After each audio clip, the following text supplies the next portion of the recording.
తెలంగాణ రాష్ట్రంలో తెలంగాణ సెక్రటరియట్ లో జరుగుతున్న ఈ యొక్క అధికారుల వ్యవహారాలు చూస్తా ఉంటే మంత్రులకు పొగలిల్తా ఉంది. మంత్రుల్ని పట్టించుకోవట్లా. చల్ ఏ మంత్రి అయితే ఏందా, నాకు రేవంత్ రెడ్డి చెప్పిండు మంత్రులు దూరం పెట్టమని చెప్పేసి ఆ తీరుగా సాగుతా ఉంది ఈ యొక్క సెక్రటేరియట్ ఆఫీస్ లా. జరుగుతున్న కథ ఏంది, రేవంత్ రెడ్డి నలుగురు మంత్రులు తీసేద్దాం, వీళ్ళు నాకు అనుకూలంగా పని చేయట్లేదు చెప్పాను కదా. పట్టి విక్రమార్క గారు, వెంకటరెడ్డి కోమటిరెడ్డి గారు, కొండా సురేఖ గారు, అడ్లూరి లక్ష్మణ్, జూపల్లి కృష్ణారావు, ఈ ఆరుగురు పేర్ల సస్పెన్స్ లో ఉంది. ఇందులో ఒక నలుగురిని తీసేసే కార్యక్రమం ఉంది. అందులో మొదటి స్థానంలో మాత్రం భట్టి విక్రమార్క, రెండో స్థానంలో కొండా సురేఖ, మూడో స్థానంలో వెంకటరెడ్డి కోమటిరెడ్డి.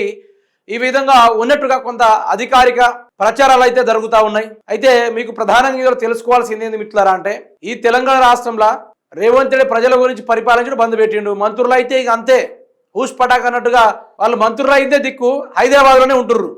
ఎమ్మెల్యేలు అంటారా 15 రోజులకు ఒక్కసారి వస్తారట నియోజకవర్గాలకు, ఒకటే రోజు మళ్ళీ తిరిగి వెళ్ళిపోతారట. ఈ తీరుగా ఈరోజు కాంగ్రెస్ పార్టీ వాళ్ళు రాజ్యభోగాలు అనుభవిస్తా ఉన్నారు, మామూలు రాజ్యభోగాలు కాదు.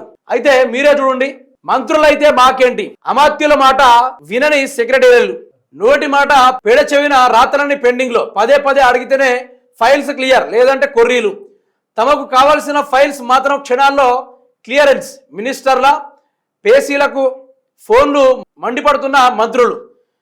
కొందరు మంత్రులు సెక్రటరియట్లకు పొసగడం లేదా, మంత్రుల ఆదేశాలను పాటించడం లేదా, మినిస్టర్లు క్లియర్ చేసిన ఫైల్స్ను సెక్రటరియట్ కావాలంటే సెక్రటరీలు పెండింగ్ లో పెడుతున్నారా, కొర్రీలు వేసి వెనక్కి పంపుతున్నారా అనే ప్రశ్న సెక్రటరియట్ వర్గాల్లో అవును అనే సమాధానం వస్తుంది. మెజార్టీ మంది మంత్రుల ఆదేశాలను సెక్రటరీలు పట్టించుకోవట్లేదని ప్రచారం జరుగుతున్నది. రివ్యూల్లో, మీటింగ్స్లో కలిసినప్పుడు సరేనని తలూపే అధికారులు ఆ తర్వాత తాము అనుకున్నట్టుగానే వ్యవహరిస్తున్నారని విమర్శలు ఉన్నాయి.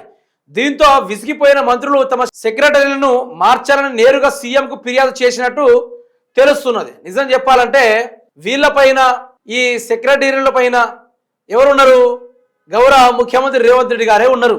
ఎవరైనా కాంగ్రెస్ పార్టీ వాళ్ళని చూస్తుంటే నాకు అనిపించింది వీళ్ళకు నిజంగానే ఇట్లనే బిహేవ్ చేయాలనిపిస్తుందో ఏందో కానీ, కేసీఆర్ 10 ఏళ్ల పాటు అధికారంలో ఉన్నాడు, ఒక్కడు కుయికు మనలే. అది అధికారుడైనా, సెక్రటరీ అయినా, సెక్రటరియట్ ఆఫీసులో ఉన్న సెక్రటరీలు కానీ, ఏ అధికారులు కానీ ఒక్కడు క్విక్ మనలే. జరిగే పనులు జరుగుతూనే ఉన్నాయి. ఎవరి ఒక్క ఫోన్ చేసినా, వార్డ్ మెంబర్ ఫోన్ చేసినా కూడా పనులు జరిగిపోయేది.